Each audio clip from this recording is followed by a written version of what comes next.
First thing first, before we get into the pros and cons, I want to make one thing very, very clear. You may have heard me say it before that money is neither good nor bad. Well, neither is credit. Credit is not the enemy, it is mismanagement. Credit is simply a tool. The same way a hammer can build a house or break a window, credit is a tool. Credit can help you, but without wisdom, without structure, credit can tear your financial house down. It'll burn it down. You're using credit cards and do not intend to stop.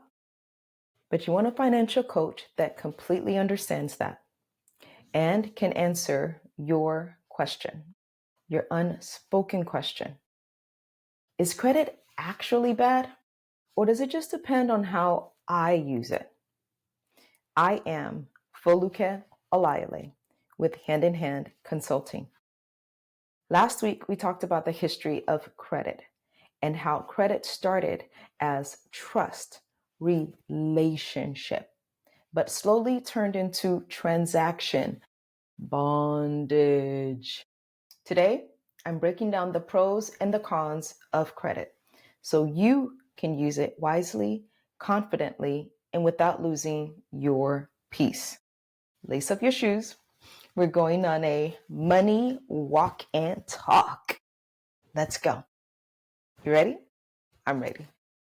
First thing first, before we get into the pros and cons, I want to make one thing very, very clear. You may have heard me say it before that money is neither good nor bad. Well, neither is credit. Credit is not the enemy. It is mismanagement. Mismanagement is the enemy. Confusion is the enemy. Lack of a plan is the enemy. Credit is simply a tool. The same way a hammer can build a house or break a window, credit is a tool. With the right tools and the right plan, credit can help you. But without wisdom, without structure, credit can tear your financial house down. It'll burn it down. I don't want that for you. The best option 100% of the time is to not use credit at all if you can help it. Imagine a house that requires no hammer for you to build. You can use any other tool except a hammer. Is it possible? Yes. Building wealth without credit is also possible. I've seen it done. And that would be a great place to be for you and for your children.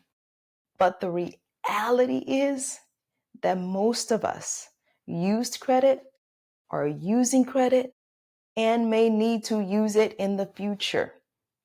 Let's increase our knowledge about credit because knowledge plus understanding will lead to wisdom. And wisdom will lead to giving us peace. Peace in personal finance is the end goal. That's where I am getting you to. Let's learn the benefits, the reasons credit exists, and why many people rely on it. And yes, there are benefits. Let's weigh it out. The credit report, we're going to start with the credit report, okay? Because the credit report is not your identity. I know a lot of people are like, oh, my credit score is high. My credit score is this. I want to get my credit score, blah, blah, blah, blah. That's not your identity. The credit report is data. It's sent from the lenders and service providers to the credit reporting agencies. And this data is free for you to review 3 times a year. It is also your responsibility to make sure the data reported is correct. That is within your control. Reading your data and making sure it's accurate is your control. Take a moment to request your credit report today using the annualcreditreport.com website. Select only one of the reporting agencies at a time, Equifax, Experian, or TransUnion. This will allow you to go back in 4 months and request another report from another one of the remaining 2 agencies, and then again 4 months later from the last of the agencies. Doing this annually will keep you informed of the financial data that's attached to your identification number. And that's important because remember, it's your responsibility. The annualcreditreport.com website is free, but you may receive an offer to pay for something. Sometimes they offer you to pay for your credit score, and that's not necessary. We're not here about your credit score. That's just a number. And you can decline to make that payment, okay? Don't feel obligated. There are 5 sections of the credit report, and the FICO credit score is actually not one of them. Here are the 5 sections. I'm going to go through them one at a time. Demographics is the first place on that credit report that you're going to stop. And it gives you an opportunity to review that section to confirm your name, your social security number, your current and past addresses, and current and past employment information, that kind of stuff. The second stop, the second section, is your account information. This includes balance and payment history. This is where you're going to have a rating of adverse or satisfactory based on the data that's there. Okay, it also contains lender's information.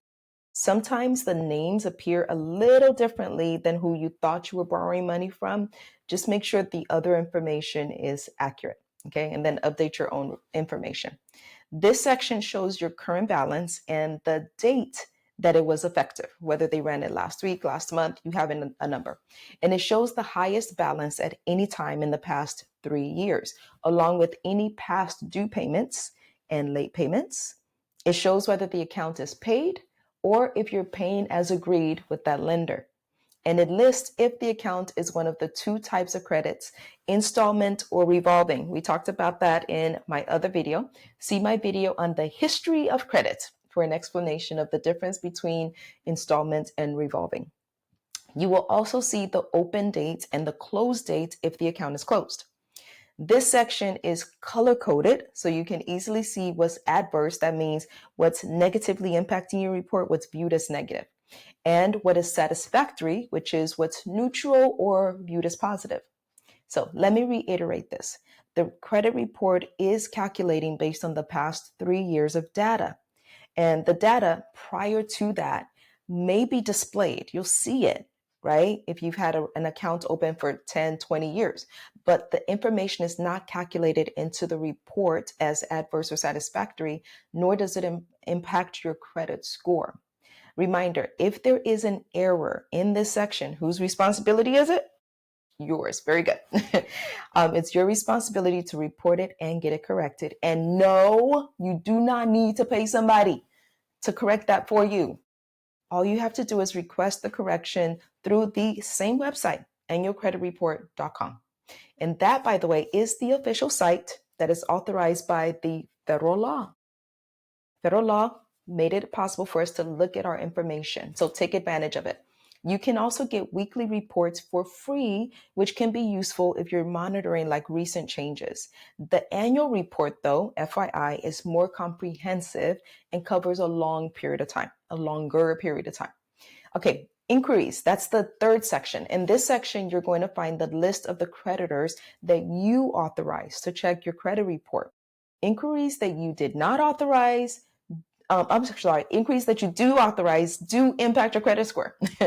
It is communicating to lenders that you are shopping around looking for credit because you need to borrow money. So it is going to impact your credit score and your credit report. So review and request a removal of any inquiries that you did not authorize. And the promotional inquiries, that's a totally different section. This section is the list of inquiries you did not authorize. You said no, or you didn't even know they were looking. This could be because they're like promotional mailers. Lenders that are listed here do not impact your credit score since you didn't authorize the inquiry at all. But you may want to look at the section to see who is checking out your information. Now, account review inquiries is the last section. This is the list of lenders that you are already working with, credit card companies, and they use this to basically look at your account, your information to re-review if they want to increase your credit limit or offer you other services. Okay, so they're kind of double checking on you. Hopefully, this review of the credit report increased your knowledge. That's the whole point, because afterwards you should be more knowledgeable, have a greater understanding of the information that is provided inside. So let's pause for a moment here on our money walk and talk. And I want to ask you a question. Okay. Based on the data in the credit report, what is the benefit of credit? Remember, that's the whole topic today. What's the benefit, the pro of credit? The answer is Credit allows you to have a history of data that educates current and future lenders on whether or not you are trustworthy to repay the money you borrowed. On the flip side, the same data is used to educate lenders when you cannot be trusted to repay as promised. So be careful to be the trustworthy person that you say you are. Here's a bonus tip, number 1. It is not possible to have a credit score of 850, a perfect credit score, unless you've had an account open for a minimum of 9 years, if you're aiming for that, just FYI. Bonus tip number 2, you do not need to borrow money for lenders to see that you are trustworthy with money. You don't need to borrow. Having utilities in your name that are paid on time is enough and can allow you to become unscorable or credit invisible. In short, that means that you do not borrow anyone's money. That's neither a good or a bad thing, just saying.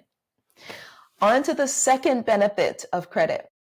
The benefit number 2 is that short-term flexibility. Credit gives you short-term flexibility. In an emergency, credit can bridge the gap. It can help you cover something that's urgent while you get back on your feet. That is a benefit when you have run out of options.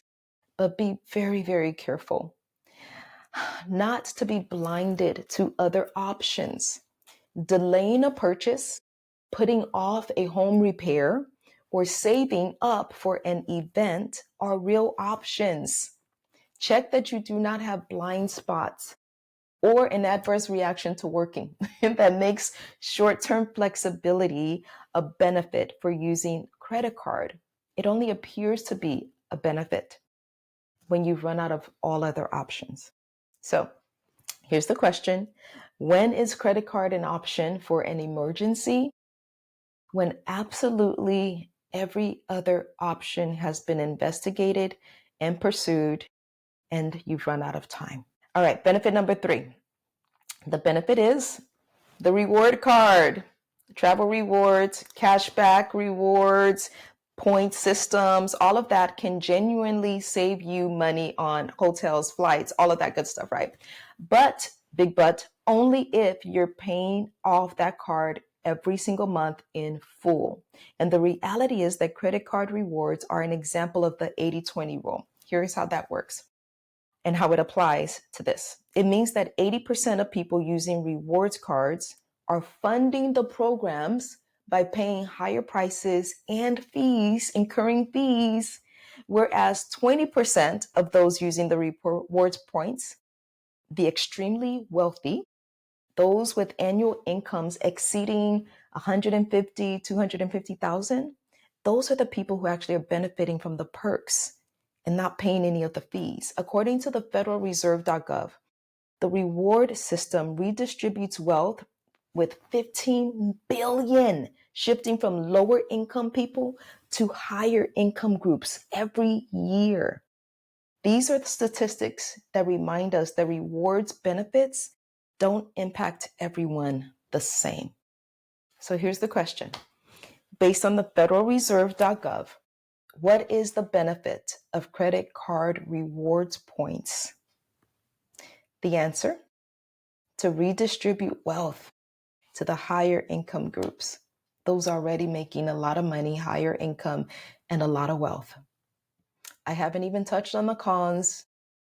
You'll have to come back for the second half of this video as we shift from the known pros, the benefits, and we discuss the cons that hopefully will encourage you to proceed with caution when using credit cards. If you're ready to use credit without stress and finally create a plan that works, download my free Mini But Mighty Money Reset Guide. It will help you see your patterns, shift your mindset, and start planning with peace. And if you want one-on-one support with me, book a money clarity session. I'll help you build a plan that's rooted in wisdom, in purpose, and in stewardship. I am Foluke Olayale with Hand in Hand Consulting, helping you plan today so you can live in peace tomorrow. See you next time.